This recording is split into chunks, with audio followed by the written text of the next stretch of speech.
Okay, welcome everybody. The Setup Man coming at you here with another custom setup. This one at Sonoma, this time in the Cup Series. Had a little trouble with the audio on this. Didn't have my commentary captured till I was about halfway through this thing. So I'm trying to piece the audio together in a couple of different sections here. But with this setup, I ran a 130.198 with it. And this lap you're about to see upcoming is going to be a 130.380, which is within a couple of tenths of my best lap, so I will take it. Couple of things I want to go over about Sonoma while I am going through this lap here. First off, this is, I think, the toughest road course there is, at least in the game. I really struggled, didn't have a setup for a long time. When I had to race Sonoma, I used a setup that I borrowed from another YouTuber and tweaked a little bit. Really didn't want to put out a video on that. I like to put out my own content. I would not take somebody else's setup and just tweak it a little bit and then claim it's my own. I've had that done to me by another YouTuber and didn't appreciate it, so I certainly wouldn't do it to anybody else. But it took me a while, but this is my very own 130.198. This lap is a couple of tenths off that, but that's pretty good. One thing about road courses that I want to point out, for whatever reason, you get your best lap times when you're about out of fuel when the tires are worn. I don't know why it works that way. I don't know if the grip doesn't make that much of a difference, but the weight of the fuel makes a big difference, so you burn off the fuel but you still have all your grip. I don't know. It's certainly not that way in real life, but that's the way the game works. So you're noticing I am getting this lap with the tires worn down pretty good, and you see my low fuel light is on. So fuel's gotta be low, driver. Let's hit this that's lap. one key to road courses. If you're looking at how you get your fastest lap, it's always at the end of the fuel run.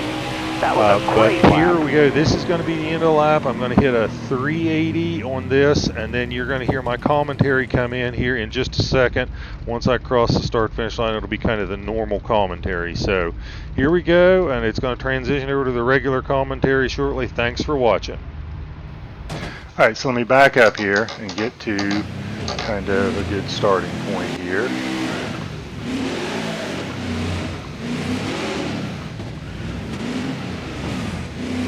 If I can back up. Okay.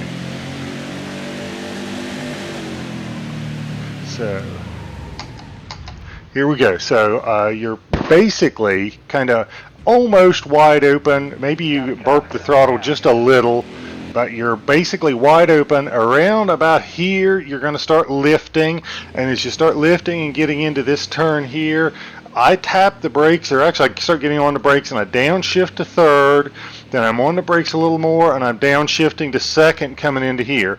When I'm coming to this turn, I am in second gear and I want to roll through here real easy.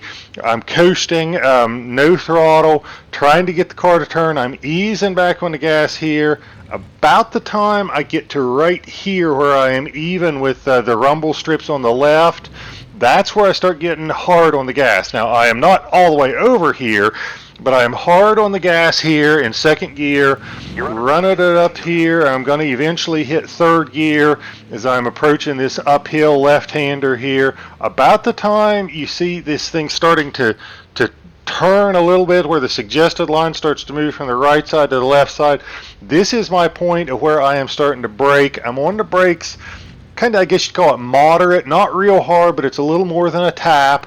I try to get it slowed down, come down to this rumble strips on the left, then I am easy on the gas up to here till I get to this uphill turn, then I am going to coast it over this turn.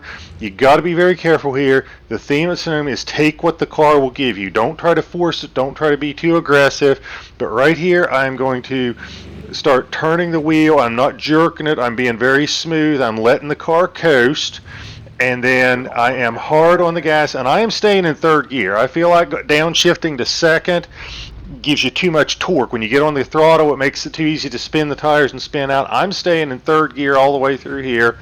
As I'm coming down here, I want to be over by the rumble strips, just maybe a car length or two before the end of the rumble strips. I'm going to start braking, and I want to start turning the wheel slightly so that I am aimed basically at the inside corner of this right-hander.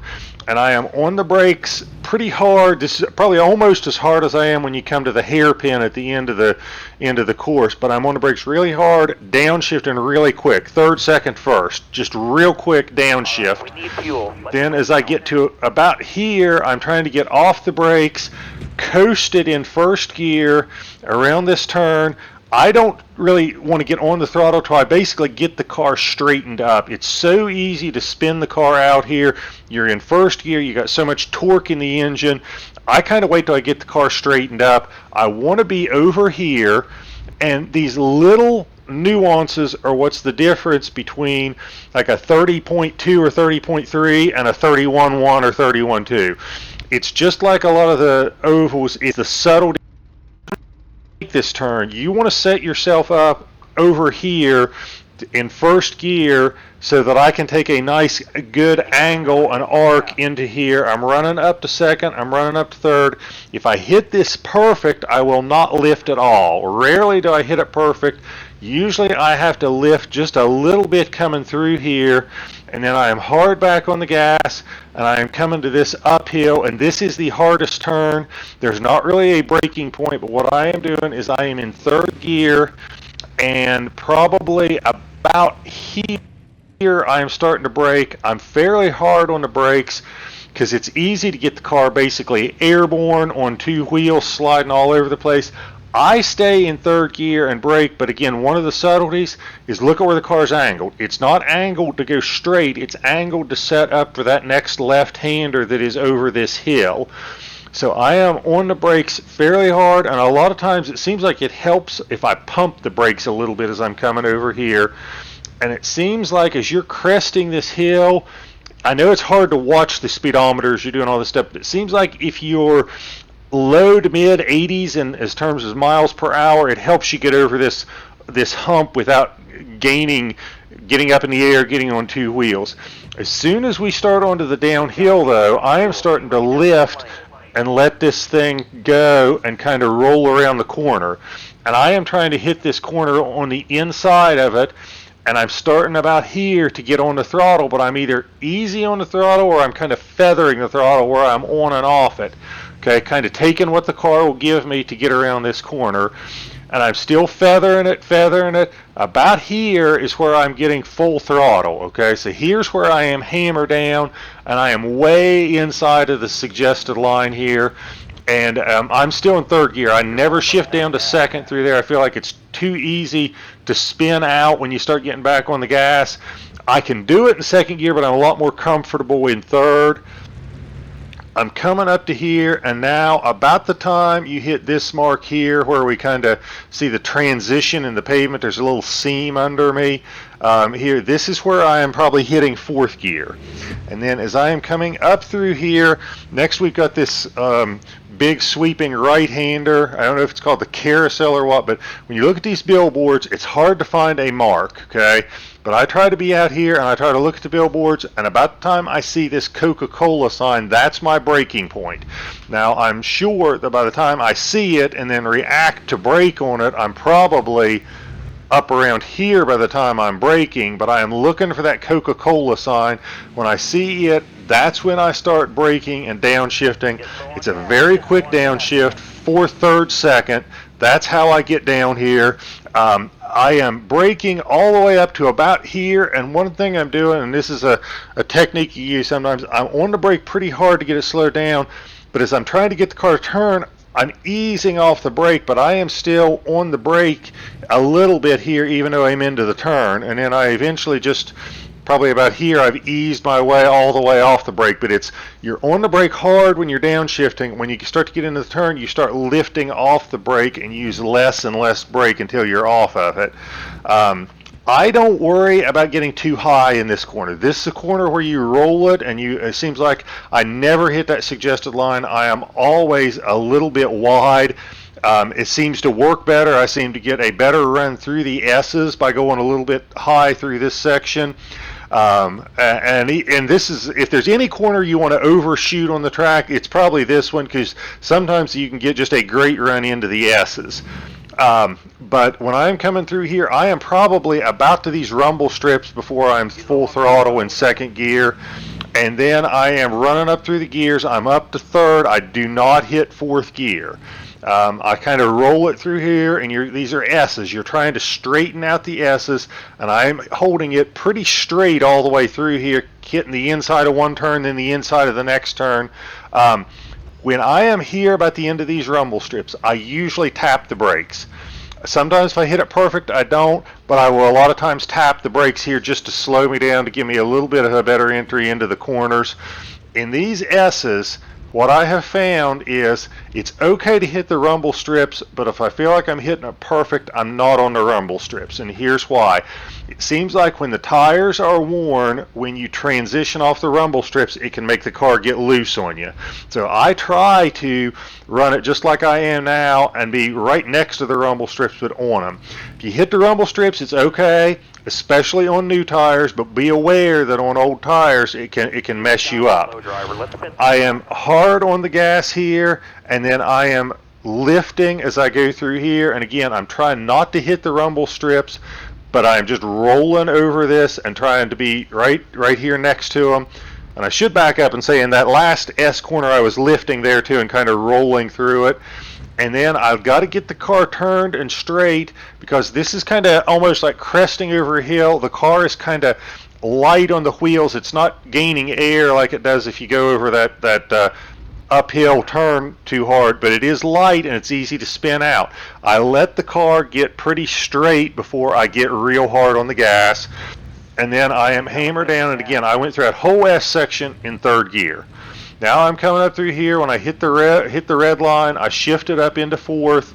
I want to kind of be down here near the bottom, and then as I come down here, when I am coming in here, I want to be on these rumble strips. But again, another one of these subtle things that makes a big difference in the laps. Okay, as I am here, I am going to start turning the car. I am turning the car before I get off the rumble strips, and then I am at the end of that rumble strips. I'm braking and downshifting to third. So I'm braking and downshifting to third at the end of the rumble strips, but I had started turning the car just a little bit before the end of the rumble strips. I kind of let the car, I get the car settled down. I'm off the brakes here. I let it roll. Again, I try not to hit the rumble strips. I try to be next to them, but not on them. And then as soon as I can get the car straightened up, I am hard on the gas. Okay. Now sometimes you hit these rumble strips. If I've hit that turn well, I'm going to be way inside of those rumble strips. I'm going to be over here, and I'm going to be in third gear, running up through the gears. Probably going to hit fourth gear here. Then we're going to come to the hairpin and the final turn. When I'm coming to the hairpin, just past here where this yellow line kind of goes from bending to straight, I'm going to hit the brakes just maybe a car length or two past this. But look at the angle I am at. I want to be angled to where I am aiming at the inside rumble strips there in that final right-hand turn. I don't want the car to be straight, even though I'm on a straightaway. I want it to be angled. So I may have the wheel straight, but I've got the car pointed this direction. So up here, I am downshifting third, downshifting second, first, getting all the way down to first gear, and I want to hit this clear down here. This turn is extremely forgiving as far as course penalties. I get to first gear, I let off the throttle, and I turn the wheel as hard as I can to get this thing to rotate through here. This is another spot that it's easy to get back in the gas too hard and spin the car out, but I try to start easing back into the throttle. And again, I say take what the car will give you. Don't be too aggressive on the throttle. You'll get a feel for how much throttle you can use. And then once you get the car basically pointed straight, you hammer down from first gear.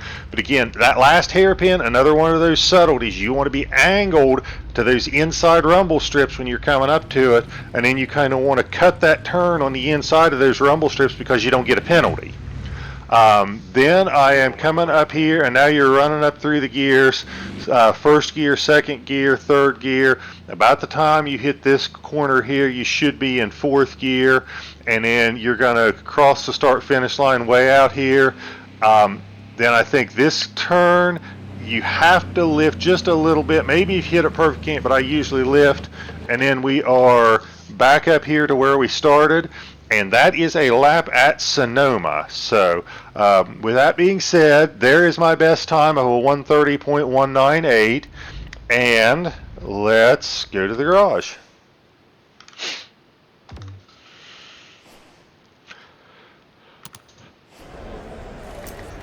So let's look at this setup. So looking at this setup, I usually go pretty low on the bump and rebounds, but the higher numbers here, oops, I think I just changed that to a 4 when it was a 5. I bumped it. I don't know if it's the fact that you got to go up and down so many hills here that makes it work better, but this seems to work better here with these 5, 7 on the rebounds. I'm 5 on all the bumps and 7 on all the rebounds.